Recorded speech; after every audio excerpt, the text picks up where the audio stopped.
먹는 것이 곧 나를 만든다. 안녕하세요, 리틀약사입니다. 요즘 걷기가 건강에 좋다라고 많이 알려지면서 집 주변에서도 걷는 분들을 자주 볼 수 있는데요. 하지만 올바른 방법으로 걷지 않으면 걷기 역시 약이 아니라 독이 될 수 있습니다. 그래서 오늘은 언제, 어디서, 어떻게, 얼마나 걸어야 건강에 도움이 될 수 있는지 살펴보도록 하겠습니다. 현대인들에게 걷는 것은 만병통치약과 같습니다. 이미 많은 연구를 통해 규칙적으로 걸으면 심혈관계 질환이라든지 우울증, 치매, 암위험뿐 아니라 모든 사망 위험 감소에 다양한 효과를 볼 수 있다, 이렇게 밝혀져 있죠. 그러니 고혈압, 당뇨 같은 각종 성인병이나 치매나 암 등을 예방하고 싶다면 평소에 꼭 걷기를 실천하셔야 합니다. 밥 먹기 전에 걷는 게 좋을까? 밥 먹고 난 다음에 걷는 게 좋을까? 정답은 식후가 좋습니다. 원래 식후에 움직이게 되면 혈류의 흐름이 좋아지고 위장 운동도 잘 되기 때문에 음식이 더 빨리 이동하고 소화에도 도움이 됩니다. 또한 식후 걷기는 혈당을 떨어뜨리는 데도 좋습니다. 실제로 당뇨병 환자를 대상으로 한 연구를 보면 매 끼니마다 식후 10분 동안 가볍게 걷는 것이 하루 한 번 30분을 걷는 것보다 혈당 관리에 더 좋다라는 결과도 있었죠. 또 다른 연구에서도 연세가 드실수록 식후 걷는 것이 혈당을 조절하는 데 효과적인 방법이었다라는 결과도 있었습니다. 이처럼 걷기는 식사 후가 좋겠습니다. 아침 걷기가 좋을까요? 저녁 걷기가 좋을까요? 정답은 저녁 걷기가 좋습니다. 보통 아침 공기가 저녁 공기보다 상쾌하고 깨끗하다, 이렇게 생각하실 수 있지만요, 실제 미세먼지는 아침이라든지 새벽에 지표면에 더 체류하고 있고 오후가 되어야 대류작용을 통해 흩어진다라고 합니다. 그러니 천식이 있거나 기관지가 안 좋은 분들은 아침 식후에 걷는 것을 피하시고 점심이라든지 저녁 식후에 걷는 게 좋겠습니다. 또한 고혈압이 있으신 분들은 오후보다 오전에 혈압이 높고요, 일교차가 심할 때는 아침에 찬 공기로 인해 혈관이 수축되기 때문에 더더욱 주의가 필요하겠습니다. 헬스장에서 러닝머신으로 걷는 게 좋을까요? 공원이나 집 주변을 걷는 게 좋을까요? 정답은 장단점이 있다. 먼저 러닝머신은 인위적으로 페이스를 조절할 수 있기 때문에 일정한 속도로 걸을 수 있고 벨트 위에서만 걷기 때문에 실외보다는 부상의 위험이 적다라는 장점을 가지고 있습니다. 또 미세먼지라든지 날씨의 영향을 안 받기 때문에 언제든지 꾸준히 할 수 있다는 장점을 가지고 있죠. 하지만 반대로 러닝머신은 재미가 없고 지겹다라는 단점을 가지고 있습니다. 실외에서 자연을 보며 걸으면 주변의 환경이 계속 바뀌니까 러닝머신보다는 기분 전환이라든지 정신 건강에 좀 더 도움이 될 수 있다는 게 실외 걷기의 장점입니다.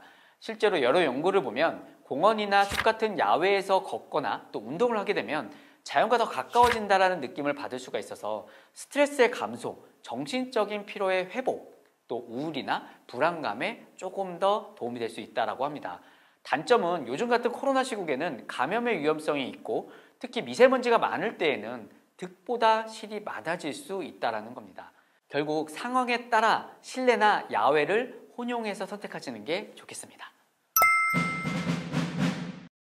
사실 걷기는 자세가 제일 중요합니다. 올바른 걷기 자세를 한번 살펴볼까요? 먼저 걸을 때는요, 시선을 10에서 15m 정도 전방을 향하셔야 합니다. 이때 상체는 약간 정도 5도 정도만 기울이시고 턱은 가슴 쪽으로 살짝 당기시고 몸을 곧게 세우셔서 어깨와 가슴을 피십시오. 팔 모양은 L자나 V자 모양으로 구부려서 자연스럽게 흔들면서 다리는 11자로 걸으시면 됩니다. 또한 발을 디딜 때에는요, 발 뒤꿈치부터 발바닥, 발가락 순으로 디디시면서 호흡은 코로 마시고 입으로 내쉬면 됩니다. 그런데 최근에 가장 많이 볼 수 있는 잘못된 자세가 있습니다. 바로 핸드폰을 보고 걷는 겁니다. 특히 이 헬스장에서 러닝머신을 탈 때 많이들 하시는데요, 핸드폰을 보면서 걸으면 이 경추에 가해지는 자극이 커지면서 이 목 디스크의 위험이 높아질 수 있습니다. 또 시선이 핸드폰 화면에만 고정되니까 주의가 분산되고 다른 사람들과의 부딪히거나 넘어질 수도 있죠. 걷는 시간 동안은 잠시 핸드폰을 잊어주시는 게 좋겠습니다. 예전부터 하루에 10,000보를 채워야 건강에 좋다라고 많은 분들이 이야기를 하시다 보니까 무조건 이 10,000보를 채우려고 하시는 분들이 있습니다. 하지만 하루 만보는요, 1960년대 일본에서 이 만보계를 팔기 위한 이 마케팅 요인이었다라고 합니다. 국제학술지엔 자마에 실린 최신 연구를 보면 10년 동안 2,000명의 성인을 관찰하다 보니 하루에 최소 7,000보 정도를 걷게 되면 그 이하를 걷는 사람들보다 사망 위험이 50에서 70% 정도 낮았다라고 합니다. 그리고 만보 이상 걷는 것은 사망 위험의 추가 감소와 관련이 없다라고 하였습니다. 그러니까 무조건 만보 이상을 채워야겠다라고 하지 마시고요. 최소한 한 7,000보 정도 걷는 게 좋겠습니다. 얼마나 걸어야 하는지 따지기 전에 걷는 속도부터 따져봐야 합니다. 왜냐하면 걷는 강도에 따라 걷기에 권장되는 시간도 달라지기 때문이죠. 미국의 CDC나 우리나라 보건복지부는 이 건강 증진을 위한다면 일주일에 최소 2시간 30분 정도의 중간 정도 유산소, 또 1시간 15분 정도의 고강도 유산소 운동을 하라, 이렇게 권하고 있습니다. 걷기의 강도로는요, 만약 빠르게 걸을 때는 옆 사람과 대화할 수는 있지만 노래를 부를 수 없다, 이거는 중간 강도의 신체 활동에 해당되고요. 옆 사람과 대화를 할 수 없을 정도로 매우 빠르게 걸으면 이거는 고강도의 걷기 운동이다, 이렇게 보시면 됩니다. 결국 우리가 일주일에 5일 정도의 걷기 운동을 한다면 최소한 매일 30분씩 중간 정도로 걷기를 하거나 아주 빠르게 걷는 속도로는 약 15분 정도의 운동을 하시면 되겠습니다. 이렇게 걷기에 대한 전반적인 내용을 알아봤는데요. 사실 걷기의 시작과 끝은 스트레칭입니다. 걷기 전에 충분한 관절과 근육을 풀어주면 유연성이라든지 가동 범위가 늘어나게 되고 근육으로 가는 혈류량이 증가되기 때문에 부상의 위험도 적어지게 됩니다. 즉, 운동의 효과도 증가될 수 있다. 하지만 이렇게 좋은 걷기 운동도 막상 하려다 보면요, 귀찮고 고민하게 됩니다. 그래서 일상에서 퇴근하실 때 한두 정거장을 미리 내려서 걸어보시거나 또 아파트나 지하철을 타실 때 계단을 이용해 보시거나 반려동물이 있다면 같이 산책해 보시면서 실천해 보십시오. 건강하려면 귀찮음을 반드시 이겨내야 합니다. 손발이 썩고요, 막 치아가 빠지고 눈이 안 좋아지고 혈관계 질환을 유발해 건강에 치명적인 당뇨합병증이 있습니다. 그런데 이렇게 무시무시한 당뇨병을 아주 간단하게 예방할 수 있는 방법이 있다고 해서 제가 빠르게 달려왔습니다. 이 연구는요, 우선 3.8년 동안 중년 여성을 대상으로 걸음수에 따라 이 당뇨병의 발병 위험률을 비교해 본 연구입니다. 자, 결과 어땠을까요? 나이, 성별, BMI, 이 평소에 앉아있는 시간 이런 것들과 상관없이요, 하루에 1,700보를 걷게 되면 당뇨병 발병 위험을 44% 감소시켰다라는 결과가 나타났습니다. 아무래도 전체적인 사망률을 감소하는 데는 이 7,000보의 걷기가 도움이 되었지만 당뇨병 발병 감소에는 그보다 더 많은 1,700보 정도가 좋았다라는 겁니다. 그래서 당뇨병의 위험과 연관되어 있다라고 하면 어쩌면 7,000보가 아닌 10,000보를 걸으셔야 당뇨병 발병 위험률 낮출 수 있을 겁니다. 걷기는 간단해 보이지만 아주 복잡한 활동입니다. 골격근, 심혈관, 신경 등 이 수많은 기관들이 동시다발적으로 작동해야 제대로 걸을 수 있습니다. 특히 걸을 때 다리 근육을 보면요, 수축과 이완이 계속 반복됩니다. 이때 근육이 수축하려면 에너지가 필요하고 또 근육은 혈관에서 포도당을 흡수시켜 이를 소비하게 되죠. 즉, 걸으면 혈당이 떨어지는 겁니다. 만약 더 이상 쓸 포도당이 없다, 그러면 우리 몸은요, 지방을 태워서 에너지로 만듭니다. 이렇게 되면 체지방이 빠지게 되고 인슐린 저항성도 줄게 되고 각종 염증성 질환, 혈관 질환, 동맥경화, 혈압에도 긍정적인 영향을 주게 됩니다. 이러한 이유 때문에 제대로 걸으면 전반적인 사망률이 줄어들게 되고요, 당뇨병 예방에도 아주 좋은 겁니다. 23년 5월 흥미로운 연구 결과가 발표되었습니다. 하루 중 이때 걸었더니 혈당이 떨어졌고 심지어 4년이 지나도 낮아진 혈당을 유지할 수 있었다라고 하는데요. 이때란 많은 분들이 걷기 운동을 하시는 밤일까요? 아니면 다른 때일까요? 오늘은 언제, 어떻게, 얼마나 걸어야 혈당 안정화에 가장 좋은지, 또 꼭 지켜야 할 주의사항은 무엇인지 말씀드리도록 하겠습니다. 먹는 거 즐거운 나를 만든다. 안녕하세요, 리치학사입니다. 먼저 앞서 보여드린 연구, 2,400명이 넘는 당뇨병 환자들을 대상으로 아침, 점심, 저녁, 밤 아무 때나 이 중에서 언제 걸어야 혈당이 가장 많이 떨어졌는지 실험한 연구였습니다. 바로 이 결론부터 말씀드리면요, 오후에 걸었던 참가자들은 다른 시간대에 걸었던 참가자들보다 1년차 때 이 당화혈색소가 무려 30에서 50% 정도가 크게 감소되었고요. 4년차 때에는 감소된 당화혈색소를 그대로 유지할 수 있었다라고 합니다. 그리고 잘 보시면요. 밤에 걷는 경우나 아무 때나 걷는 경우 이때 혈당이 제일 떨어지지 않았습니다. 사실 우리 주변에 걷기 운동을 하시는 분들 가장 많이 걷는 때가 바로 이 밤인데 말이죠. 이 걷기에 제일 좋은 오후 시간대, 사실 일하시는 분들에게는 참 애매한 시간대입니다. 그래서 여건이 허락되지 않는다면요, 보시는 것처럼 이 정오 시간대, 즉 점심시간을 이용하거나 아침에 걷는 것도 또 다른 방법일 것 같습니다. 자, 그렇다면 이렇게 시간대 말고요, 혈당을 낮추려면 어느 정도의 강도로 걸어야 가장 좋을까요? 앞서 본 연구에서 신체 활동의 강도는 활발한 걷기와 유사한 강도, 즉 중등도 강도의 신체 활동이었다라고 합니다. 중등도 강도, 이는 옆 사람과 걸으면서 대화는 가능하지만요, 노래는 좀 부를 수 없을 정도의 빠르기, 약간 좀 숨이 찰 정도, 이것을 말합니다. 그러니까 산책하듯이 즐겁게 대화하면서 걷고 노래도 가능한 정도로 간다, 도움이 안 될 수 있다는 거죠. 달리기 정도는 좀 아니어도요, 좀 빠르게 걸으시고 이왕이면 땀이 날 정도로 걸어야 혈당이 잘 떨어질 것 같습니다. 자, 여기서 또 하나 확인해 볼 게 생깁니다. 과연 어느 정도의 시간과 걸음수로 걸어야 될까? 연구 참가자들의 신체 활동 시간은 주간 50분이었다가 2시간 55분 정도로 점차적으로 늘렸다라고 합니다. 참고로 미국 CDC와 우리나라 보건복지부의 중등도 강도의 걷기 매주 최소 150분 정도를 권장하고 있고요. 대한당뇨병학회 역시도 일주일에 150분 이상, 중강도 이상을 권하고 있었습니다. 즉 매일 30분 이상 걸어라 라는 겁니다. 그런데 매일 30분을 걸어도 사람에 따라 걷는 속도가 다르기 때문에요, 걸음수의 차이가 생길 수밖에 없습니다. 국제학술지 자마에 실린 연구를 보면요, 10년 동안 성인 2,000명을 조사해 봤더니 일일 최소 7,000보 이상을 걷게 되면 그 이하를 걷는 사람들보다 사망 위험이 50에서 70% 감소를 했고요. 2022년 당뇨병 발병률과 걸음수에 대한 연구에서도 하루 1,700보를 걷게 되면요, 당뇨 발병률이 44% 정도 감소되었다, 이렇게 말하고 있었습니다. 우리가 보통 빠르게 걸으면 10,000보를 걷는데 1시간 30분 전후가 걸린다고 합니다. 이렇게 따지면 10분당 1000에서 1200보 사이를 걷게 되는 거죠. 매일 빠르게 걷기 30분에서 1시간 정도를 하고 나머지 걸음수를 일상생활 중에서 좀 채운다면요, 당뇨병 발생 위험률 그리고 사망 위험률까지 모두 낮춰주게 될 겁니다. 또 주의할 점은요, 당뇨가 있는 분들 갑자기 저혈당이 올 수도 있으니까요, 혈당 수치에 따라 운동 전, 운동 중 이 탄수화물 섭취의 가이드라인이 이렇게 있습니다. 이거 꼭 참고해서 운동하시길 바랍니다.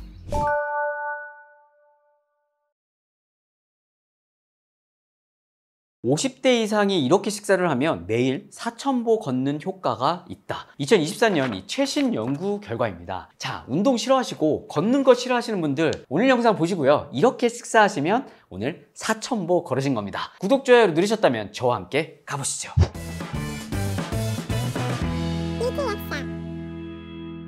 먹는 것이 곧 나를 만든다. 안녕하세요, 리틀약사입니다. 음식과 운동은 이 별개의 것으로 간주되죠. 그러나 이렇게만 먹으면 하루 4,000보를 걷는 것과 동일한 효과를 볼 수 있습니다.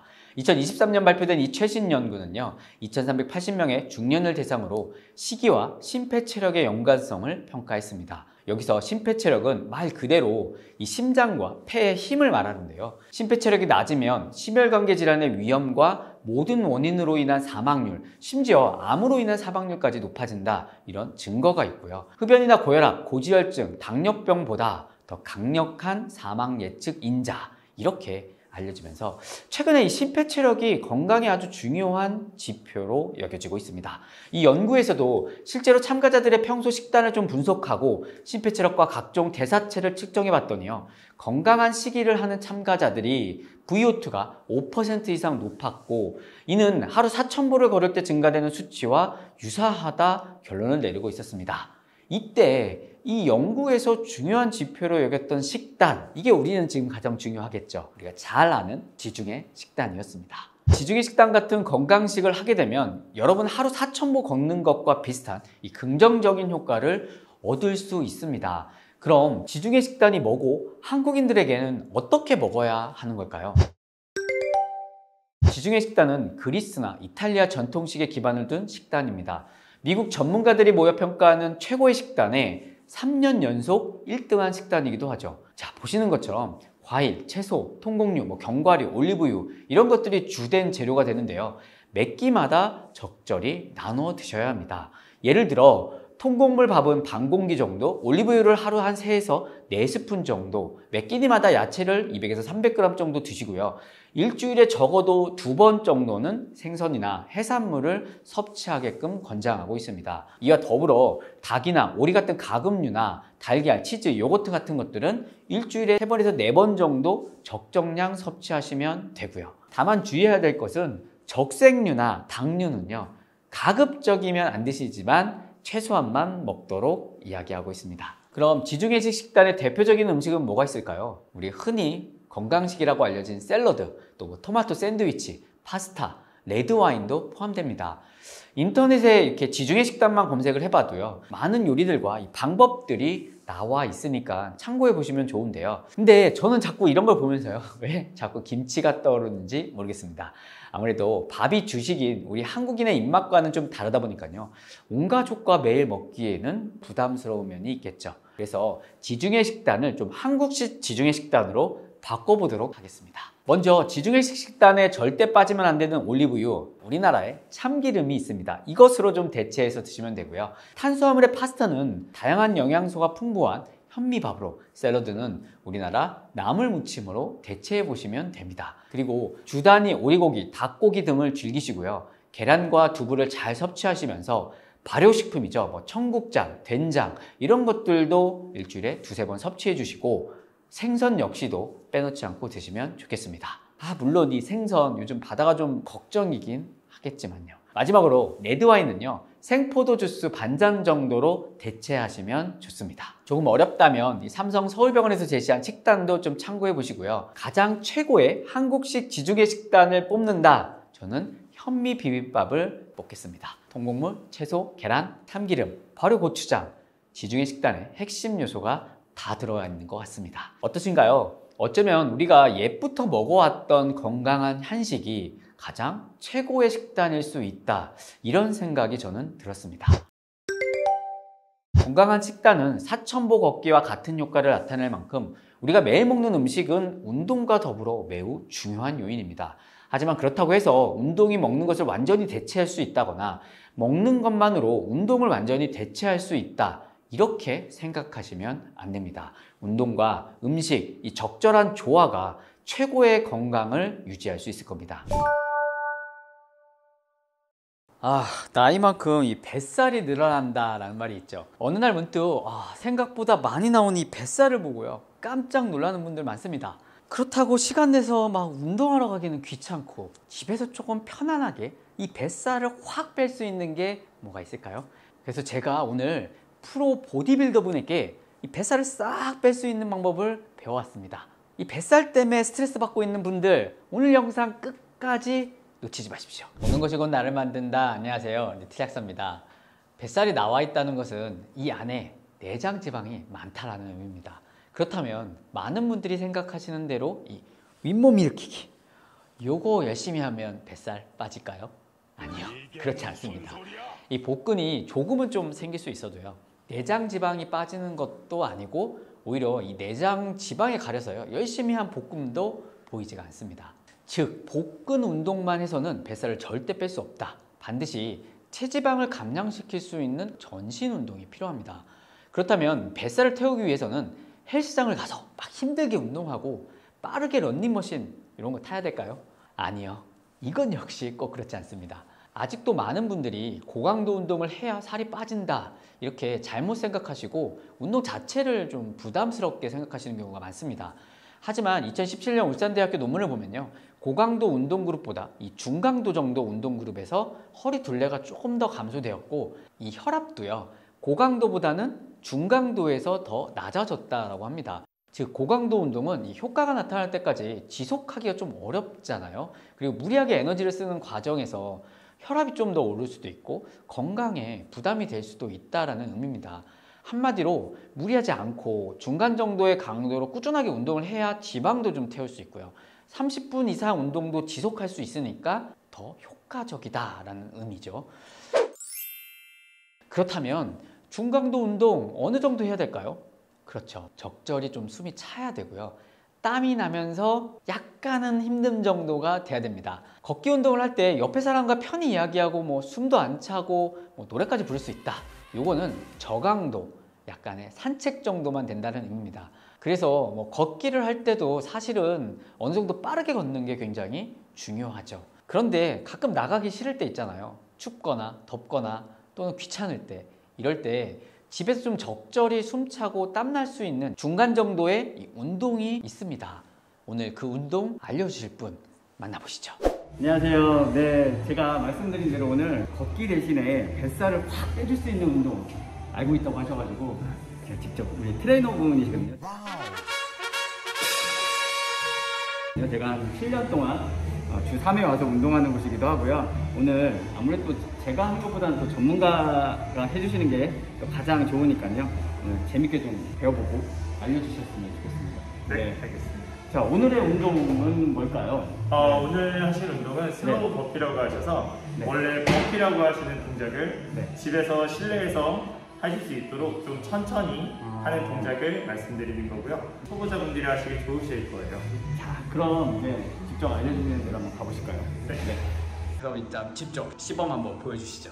네, 먼저 이제 보통 요가 매트를 이렇게 깔아주시고 보통 기본적인 버피를 해버리시면 안쪽에서 내려오신 동작에서 양쪽의 어깨에 힘을 집행하셔서 몸을 고정시키시고 한 발씩 무릎을 가슴에서 떼셔서 뒤쪽으로 수평이 되게 뻗어주실 거예요. 한 발, 한 발. 이때 중요하신 게 엉덩이가 올라가신다든지 엉덩이가 너무 낮춰지시면 어깨에 부담이 되실 수 있으니까 목과 머리와 엉덩이가 수평이 되시도록 만들어주세요. 이 상태에서 그대로 다시 나갔던 발을 그대로 되돌려서 하나, 둘, 셋, 넷. 이렇게 진행하시면 되세요.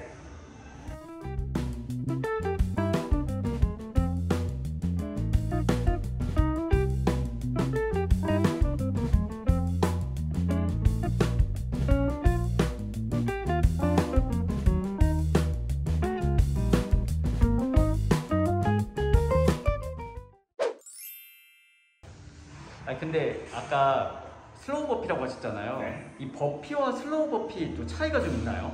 슬로우 버피는 말 그대로 슬로우, 천천히 하는 버피 동작이시고요. 보통 버피는 체력적으로 조금 많이 힘든 운동이기 때문에 초보자분들과 실내에서 하기 좋게 천천히 동작을 부분으로 나눠서 하시는 동작이라 이것도 역시 전신 운동이기 때문에 근력 향상과 체력 증진, 다이어트에 도움이 많이 되실 거예요. 근데 아파트 이런 데에서도 할 수 있는 건가요? 네, 마지막에 보통 버피는 점프하는 동작이 있으셔서 층간소음 때문에 쿵쿵거려서 걱정이 많으실 텐데 슬로우 버피 같은 경우는 점프를 하지 않고 그대로 앉았다가 엎드려서 그대로 제자리에서 일어서시는 동작이기 때문에 집에서 이런 요가 매트를 간단히 깔고 하시면 층간소음에도 큰 문제 없으실 거예요. 그러면 관절이나 무릎 같은 통증도 조금 부담이 덜 하겠네요, 훨씬. 그렇죠. 기본적인 버피 같은 경우에는 처음에 격하게 점프를 하는 동작이 있기 때문에 처음 하시는 분들은 관절에 부담이 많으세요. 그렇기 때문에 슬로우 버피 같은 경우는 부분 동작을 이용해서 하나 천천히 이용하기 때문에 관절이 불편하시는 분들이나 초보자들도 편하게 따라 하실 수 있으실 거예요.